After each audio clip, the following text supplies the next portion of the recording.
This is our microphone. So we use that for the microphone? Mhm. All right. I guess we should say that for him. Chevin.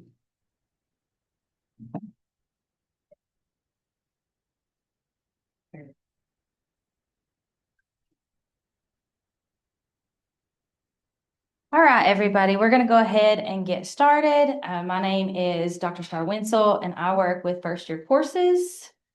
I'm Dr. Scotty Dunlap. I'm a professor of occupational safety in the College of Justice, Safety, and Military Science. So today we're going to be giving a presentation on graduate profile 101. I'm sure some of you have heard about the graduate profile and the essential skills, but we're going to go into that a little bit more in depth. And the clicker does this every time. So we might be going, there we go. I'm going to go use the keyboard. Yeah. Can you hear it? Okay, sorry. This is not the first time that it's done. Can you go back one? Okay, so first I want to show you who our graduate profile team is. So in 2021, the state CPE, the Council for Post-Secondary Education, started this initiative for the graduate profile. And we have 4 members of our team. I'm the team lead. We have Dr. Scotty Dunlap, Dr. Laurel Schwartz, and then Dr. Rusty Carpenter as the members of the team that represents us at the state level. So a little bit more about the Kentucky graduate profile and the framework. So it's basically an effort to align these different types of skills. The state came up with 10 different skills that they said that employers were coming back and saying that students didn't necessarily have whenever they were graduating from college and going into the workforce. So the president for CPE, Dr. Aaron Thompson, said he wanted to be the first in the nation to be able to say that our students have the skills that they need whenever they are graduating. So they came up with these 10 essential skills that they want students to gain and be ready for success whenever they go into the workforce and in life. So again, a little bit more about this. The reason that they started this project was to raise awareness about these 10 skills. Scotty's going to talk about these skills a little bit more in depth in a couple of minutes, but we want to increase students' competencies in these skills, help students recognize the long-term values in these skills. And whenever you see what these skills are, a lot of them kind of come off to seem as common sense skills or those soft skills. But it's skills that employers are really saying that their students don't, or that their employers don't have whenever they're coming into the workforce. So it's also to help students identify examples of their work that they can demonstrate at the mastery level. So whenever we're doing this, we really want to make sure that we're being transparent in our teaching processes, because we can say that we teach communication skills or we're teaching students how to solve problems all day long, but we need to be a little bit more intentional about that and saying, through this assignment, we are teaching you communication skills. Through this assignment, we're teaching you how to use information to solve problems.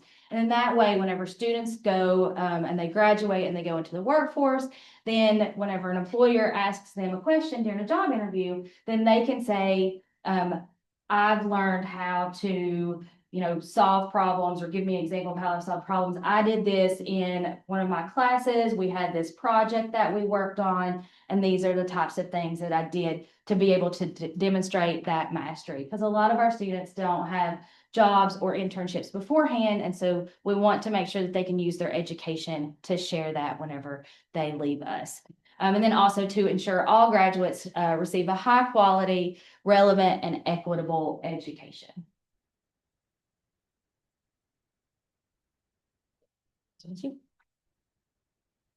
So this slide walks through the 10 essential employability skills that we're focusing on.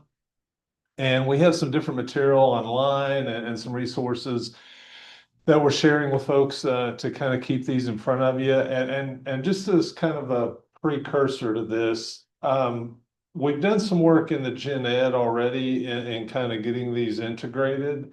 And if you teach more in an academic program like I do in occupational safety, The idea is that over time, we'll kind of integrate these into our courses and curriculum map them and all that kind of stuff to where we're kind of developing students more to the mastery level in these skills.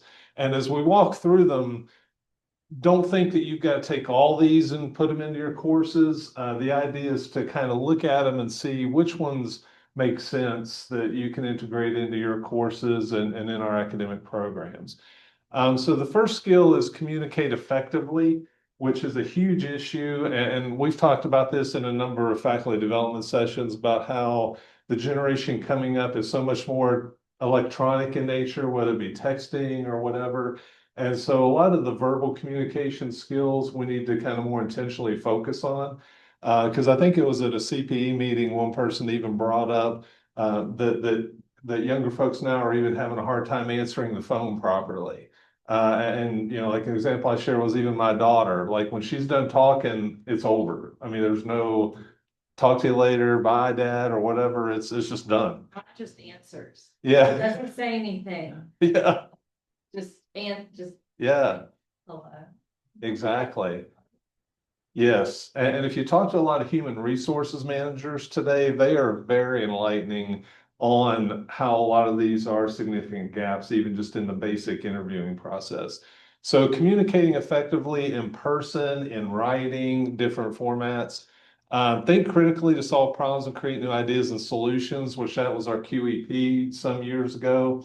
And we've got a lot of information material out there on that to help develop tools and things like that that you can use in your courses. Apply quantitative reasoning skills to analyze and solve numerical problems. So math courses, ensuring that students can actually translate what they learned in a math class, maybe into, like in my courses in occupational safety. Can they use basic math skills to create an injury rate or different things that apply to different academic programs? Interact effectively with others. That's another issue that I think we need to become more intentional with, again, because of the dependence on social media instead of a lot of face-to-face interaction that's being lost to some extent. Adapt to changing circumstances while leading and supporting others. So being flexible and adapting and not being so rigid into what expectations are. Perform professionally, which can be an outgrowth of your academic program and applying things that they've learned in that discipline. Engage in civic life to improve society. This is one that we've been talking a lot about because we think there's a lot of opportunity in various classes and programs to engage civic activity. Because historically, one of the things we've talked about is that a lot of folks may drill that down to voting. And we kind of do, so we do encourage that, but are there other ways that our students can engage in civic activity through our programs? Collaborate and work in teams. That's a big issue in industry because regardless of whether you're in a facility or even in education, there are going to be teams that folks are going to have to be part of. So how can we develop that opportunity? Now, a challenge there that I think we've all experienced is how many students love group projects? As soon as you even mention one, the stress level goes up. Some success right now. Dr. Smithers and I kind of did the pros and cons and such. For my class of it, because I'm the one doing in person, we broke them up by profession, future profession. Yeah. And so it's helping because then the elementary people have their clinicals and they have kind of the same schedule. They're in the same classes and they see each other. Sure. And then the other ones that are all psych, Yeah. they have same classes, they see each other, they don't have to mess with clinicals. Yep. And so getting a lot of positive feedback on, we like working in our future profession. Yeah. What class do you teach? This is for the SED 260, so it's like reading and literacy. But Awesome. we have an OT, we have a couple SLPs, the sites, we've got some ASL interpreters. So with them, I'm letting them incorporate ASL too. Fantastic. And so Yeah. they seem to like that. Yeah. And one thing that I've done that kind of lessens anxiety too is to not assess one grade for the whole team for a project, but to figure out a way on our side how we can drill down the assessment to where we can assess each student's contribution. Because like when I was in industry, my boss didn't rake me over the coals because I had a deadbeat team member on our project. You know, I mean, they handled that person separately. So if there are ways that we can lessen that, that way they know that they're in control of their grade, and it's not just this one size fits all that gets thrown on a team project. So I think there are ways that we can do it and make it meaningful and exciting for them. Apply academic knowledge, skills, and abilities, kind of self-explanatory. Use information for decision making. And if we go back to the critical thinking one on the second one, this one holds a lot of opportunity, I think, because information is one of the parts in one of our critical thinking models, and helping students to gather all of the information and all of the appropriate information instead of just, like in social media today, our news feeds are driven by algorithms on what we see and click on. So we naturally get fed stuff over time. But if we see something, are we able as a consumer of that information to go outside of what we've been spoon fed and gather all of the information around that political, social, whatever issue it was that we can really see what's actually going on?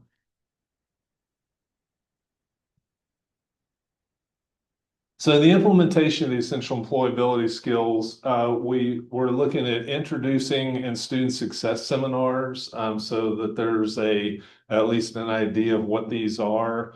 I already mentioned that we're reinforcing them through the Gen Ed curriculum, and that's where we've already done a lot of work to date, with more work to be done to rolling it out into the departments, so that we can kind of gain an understanding of it and see how we can integrate it into the last point, at where they master these skills at the program level. And we've kicked around different things like you saw the icons that were on the prior overhead. We have those icons available, I believe, that we can even use in our syllabi. So that way there's a visual cue for students that they know that in this class, I'm going to be either, having either reinforced a certain skill, or by the end of this class, I'm expected to have mastered that skill. And then that's a tangible thing that they can even put on their LinkedIn profile, or different things to market themselves. At the end of the day, that's kind of our hope for this, is that if you graduate from EKU and you're going up for a job against somebody from the Ohio State University, that our students hopefully will, stand out, because, yeah. I lost a job to one of those. Oh, really? Yeah. And I think employers are really going to see the difference, because even anecdotally, years ago when I first came here, I was told that the Lexington healthcare market actually preferred hiring EKU nursing students, because they were much more, that they would go into a room and sit down with Granny Ann. Personable. And yeah, and they would talk to her about, hey, how are your grandkids doing, instead of just checking the box on a skills completion. And that's kind of what we're trying to do here, is not just are they going to graduate with their degree and be able to have those competencies, but they're much more well-rounded and can interact more fluidly and effectively with folks. The EKU skills snapshots we have online, and I think there's a couple we're updating in the process because some of the language has changed on two of the skills. But these documents are literally that. It's a one-pager that kind of gives you a 30,000-foot overview of what that skill is, and a description of it.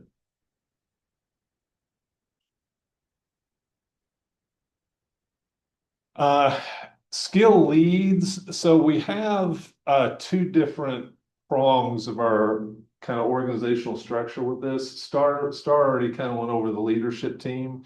But one prong are skill leads. So for each of those 10 skills, we have leads and I won't necessarily bore you with reading down through them. But we're in the process of bringing some different folks on board. Because as this unfolds, we may have needs for more than one skill lead or whatever per person or per skill. So what our original goal was to have somebody who could be kind of a subject matter expert. That way, if a department or college reached out and needed help developing and kicking around ideas for, like we talked earlier about civic engagement, they could reach out to Matthew and he could, provide some ideas and context and thoughts on how to further develop that.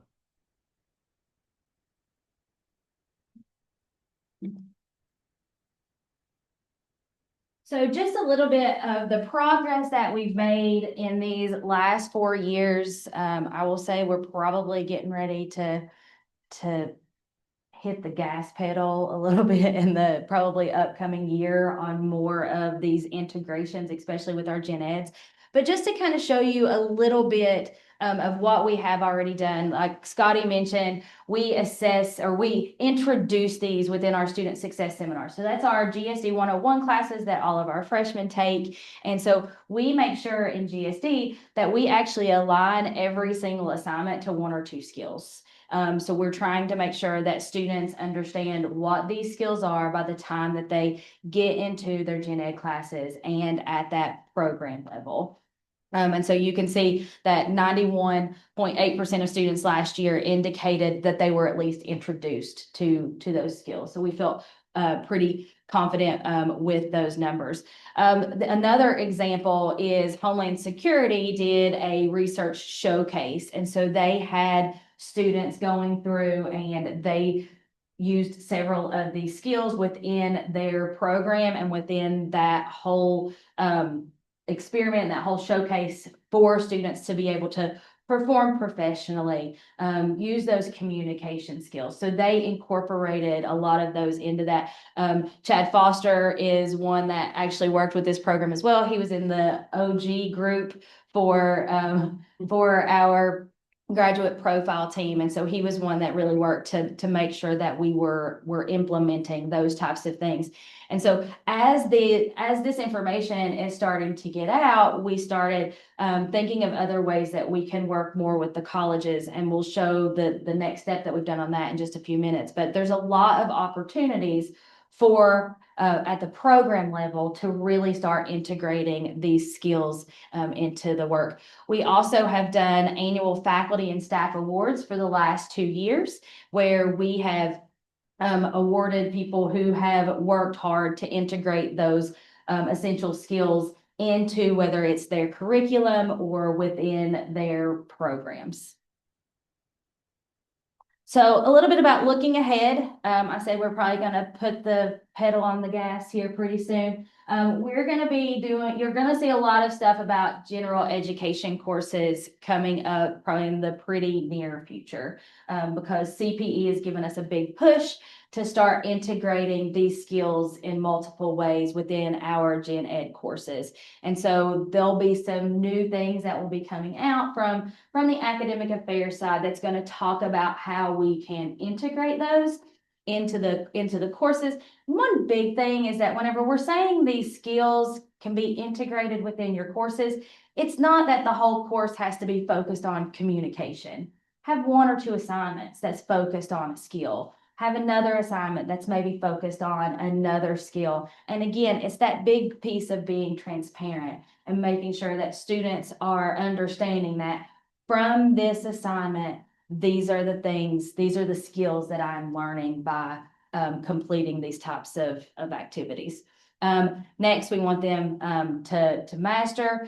So we're working with college and unit liaisons. So actually somebody from College of Business reached out to me and they're like, hey, we're doing this like Shark Tank kind of thing, and we want to share it with other members of the university. So then we were like, hey, why don't we work on getting liaisons in each of the colleges So then everybody can share what each college is doing, and then we can take that back, and then the different units will understand the different opportunities that are available. So we have college liaisons for each of the 6 academic colleges. We have a representative from EKU Libraries, and then we also have a representative from the Office of Advising and Career Services. And then lastly, we're working on hopefully establishing an Essential Skills Institute, where we're going to have a whole host of resources that we can provide to all of our faculty when they're working on these integrations. You can actually visit our website. If you just type in EKU graduate profile, it will take you to our website.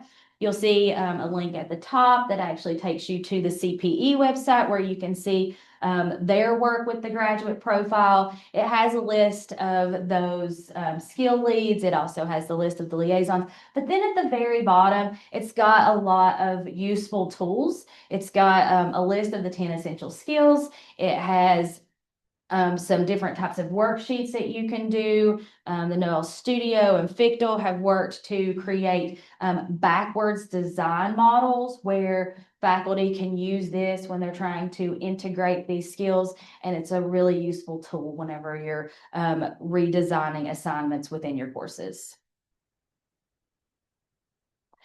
So we did an assignment redesign over the summer where we reached out to some folks and we're like, hey, we really want to pilot this thing where we're trying to get some folks to redo an assignment and incorporate these essential skills. And so here's just some examples of ones that we had. We had one that was for Math 105. This one's probably my favorite one. You would think Math 105, they're going to do quantitative reasoning. No, they actually did collaborate and work in teams. And it is a great project where they're working on a model of buying a home. And so they have one person that's like an investment specialist, another one is like a loan officer, somebody else is this. And so each member of those teams have to do different parts.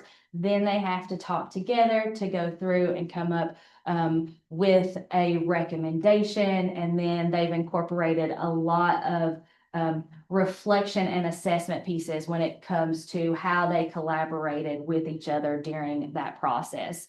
We also had an assignment redesign within History 101 where they used academic knowledge, skills, and abilities.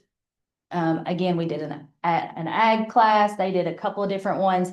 Sociology 135. That's again the academic knowledge, skills, and abilities. And then one with English 101 where they actually did civic engagement. And so they had students go through, read this, and then they had to, they're using, I think, several. They're actually using information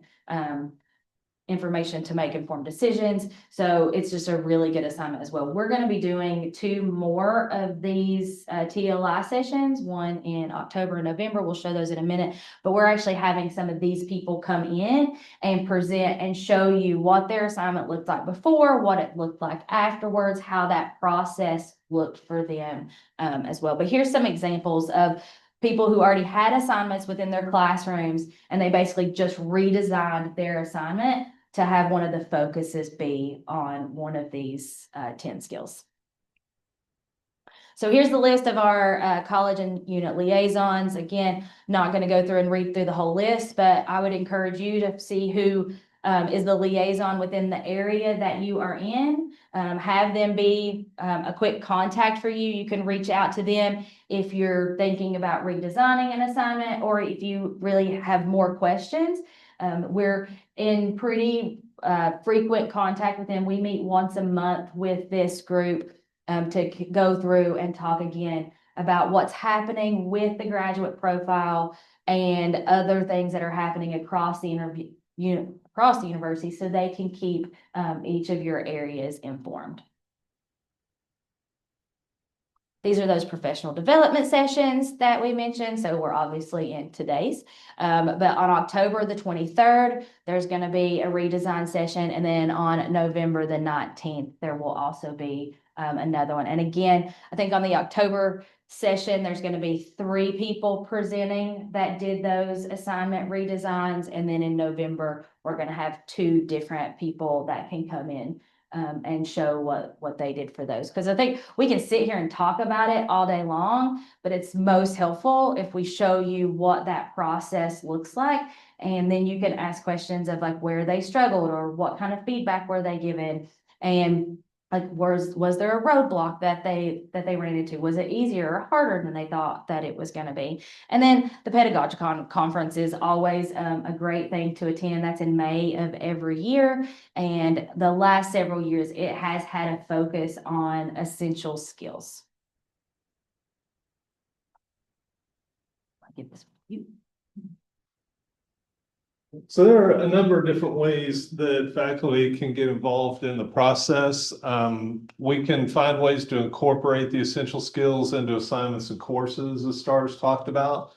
Because now that, maybe at least got an idea what they are, and maybe some thoughts have been already churning on how some of that information can be integrated into a course.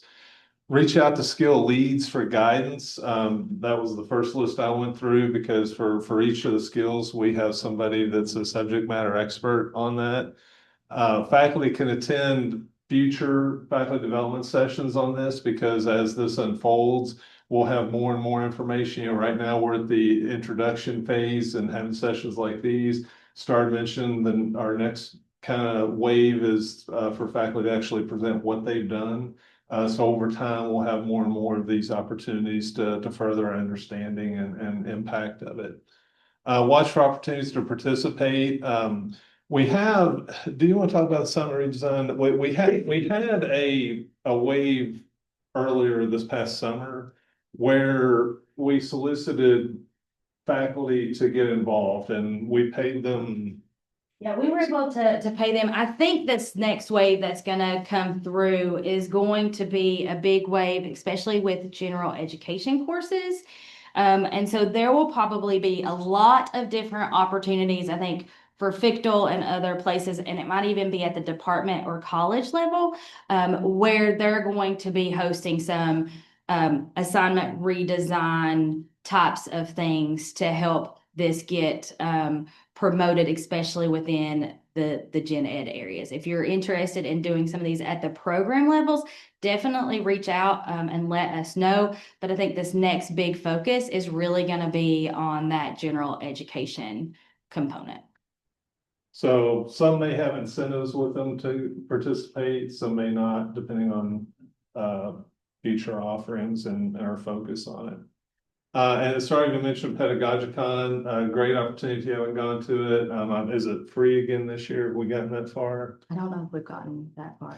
Haven't gotten that far. We've gotten that far. So, it's a great opportunity here at EKU. I guess we don't know yet if it's virtual or in person either, I guess. I think it might actually be in person, and it might be in Lexington this year. So That's right. So it might be growing this year even more. Yeah, so we have folks from all over come to it. It's not just EKU folks. I have a lot of folks from different universities come and attend. The focus is on college teaching, and as Star mentioned, the graduate profile has been a focus in recent times, and will be moving forward. Sorry, our clicker was hopping slides, Yeah. so we were. So any questions, comments? Concerns? So if we plan on taking part in the redesign sessions that are coming up later this semester, I said we do well to have maybe a few options, a few ideas for assignments that already exist that we could rework. Yeah. And then be for things that we could rework for this semester, or with an eye on the spring semester. Way. I mean, I think ideally it'd probably be for you to use in the spring semester, but I mean, if you already have an assignment that you think that you would like to take a look at, I'm more than happy for you to reach out with us. We can help you with that process, kind of show you ways that you could do that, provide feedback. But most of the time we've had people do it like the semester before or even the summer before. That way you have time to get the feedback and make any types of changes so you're ready for that implementation the next semester. Makes sense. Plus, you can't do anything too crazy without changing your point values Yeah, and just like, some of this all of yeah. a sudden becomes a document of lies. Yeah. Right.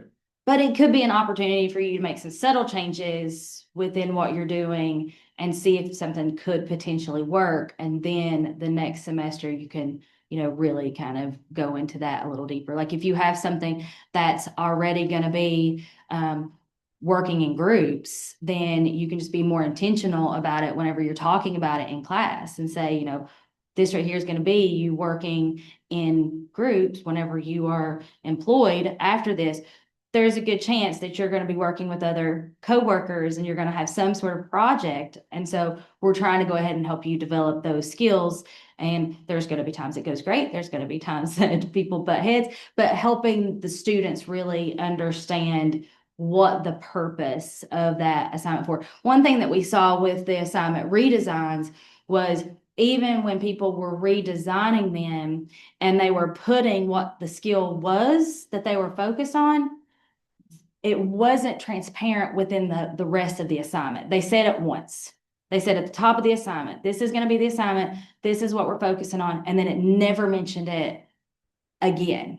And so again, being as transparent as possible, helping to reinforce that these are the skills, because we have to be repetitive. I think especially with this group of students that we've seen in the last several years, like we can tell them all day long, like, hey, you've got these skills, but they don't know how to articulate it when it's actually time for them to go into an interview. And so to really help them understand, like, you really do have these skills. You've done all of these things to get you there. Then that also gives them more confidence because they know that they have developed them in a lot of ways. Okay, so that kind of goes right into my question. Mhm. How do I prove that my letter is a communication skill? How do I prove that this group project is a group project that fits in?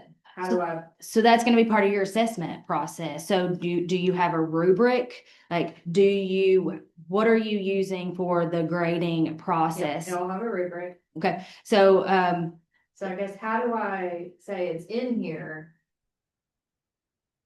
I don't want to just label it. But yeah. So most of the time it's kind of like with, I think the gen ed, what do they call it? It's the thing that you all do at the end of the semester, the gen ed, what you do like with one of the final assignments. Somebody was talking to me about it the other day, but basically they go through, they score, there's so many points. And if the students have like this point, then it's showing that they have developed that skill. And so we'll have more workshops on that as well. So when we're having those workshops, we're going to have the opportunity for you to come in and say, here, I've got this. I am not the expert whenever it comes to the assessments or the rubrics piece, and I will not claim to be.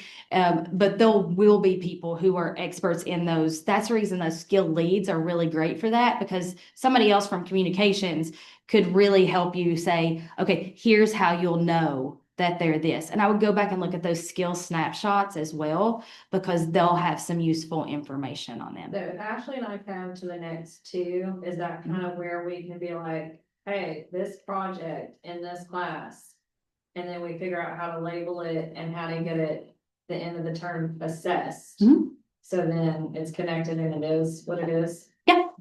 Okay. Yeah, and if you also want to send it, you can send it to me. And I've got some of the folks that I can run it through and they could look at it as well and kind of give you some feedback based on that.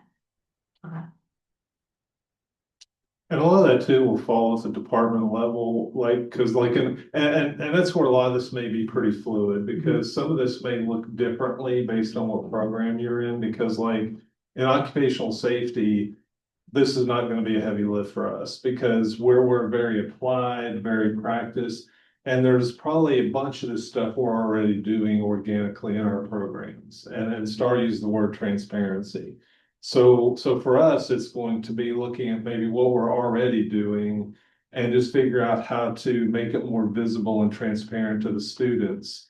And also even for us, that as a faculty member, I'm now being more strategic and engineering this stuff, because in the past, I may have just had students do a presentation in class. And I checked the box on presentation skills. Well, in the assignment redesign stuff, the thing that was pretty exciting was seeing a faculty member that had a assignment that had a paragraph of text, and now their assignment is like a page and a half. And that may sound excessive, but when you read through it, there's not much the student is going to be unclear on, once they read through all that. So some of that's going to be, up to us just to look at it and curriculum map it and figure out what assignments we're going to use to, reinforce and mastery level and those kind of things as we move forward. That's my question. Kinda, I'll go bug Pete. Yes. He just did actually a TLI session for our GSD instructor or for it was with Victor, but everybody was invited. But anyway, there was a lot of GSD instructors in it, but it was about assessments. And so he would be a perfect person because again, I think it depends on what college you're in, what area you're in, on how that could look differently. So again, that's the reason that we created those liaisons. And so I think he would be very good at helping you figure out the best way to assess that. Yeah, like School of Education, we have a lot of things built in. Yes, So it's how do we first take what we have yes, and get it labeled exactly. and then see how do we make it better? And a lot of people say, I'm already doing this. And I think in a lot of ways, we are doing a lot of it, but we're not being as transparent about it. We're not making sure that students know and can articulate afterwards that they've gained those skills, and then they've not been able to assess it before in the past. And I think with things that are happening within the CPE and SAC COC accreditation, like some things that are going to be happening, I think we're going to see more assessment pieces that are going to be aligned with these essential skills coming up. And with that said, I will say there's probably going to be a whole lot more professional development provided around so many different types of areas, around the assignments, around the assessment pieces that will be available for faculty to utilize. But again, your liaison is a perfect person for you to go back to and ask those questions, especially if it's something that's specific to for education students.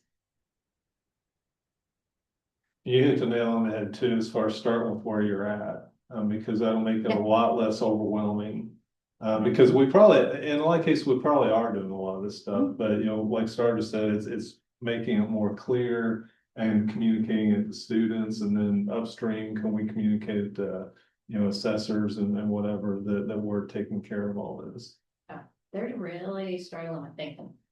They are. Oh my goodness. Yes, they are. And I think pieces of the QEP might also have some focuses. The upcoming QEP will have some focuses on some of the essential skills as well.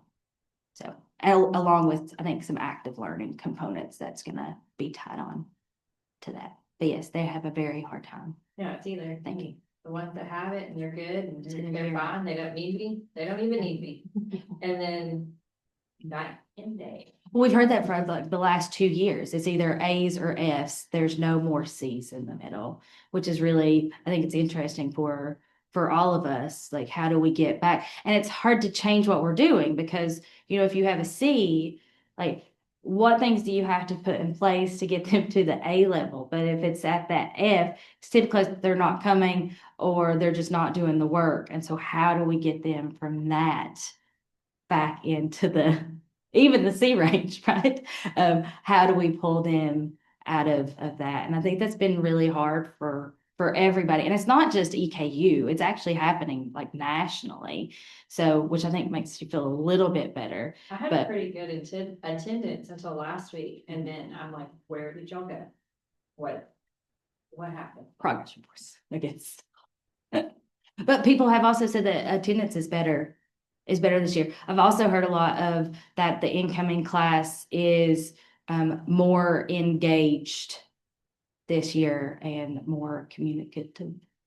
So that's exciting, I hope to hear. So I primarily work with first year students. So I always compare the differences between each of the years. You should come to SCD 260 and just see the blend the different professions. I've got freshmen through seniors. I've got a super senior. And I'm like, y'all are interested, like, this is, That's great. sometimes I'm like, can we just like stand up and shuffle and just like see how? Like do a human bar graph and Mhm. just, Yeah, just play with this. but I think it's good that, And to see the and different levels. see, yeah. Yeah. Send me an invite, I'll pop in one day. It's fun. Do we have any more questions?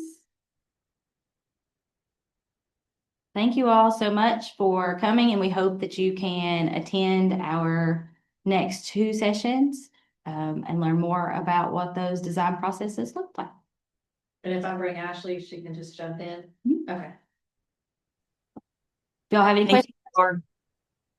Thank you. Somebody said that was like me. And I put that picture up. I was like, yeah, maybe me like 20 years ago. Chris, I messed up. I didn't use the QR That's right. code within 10 minutes. Travis. Travis, Kodiak.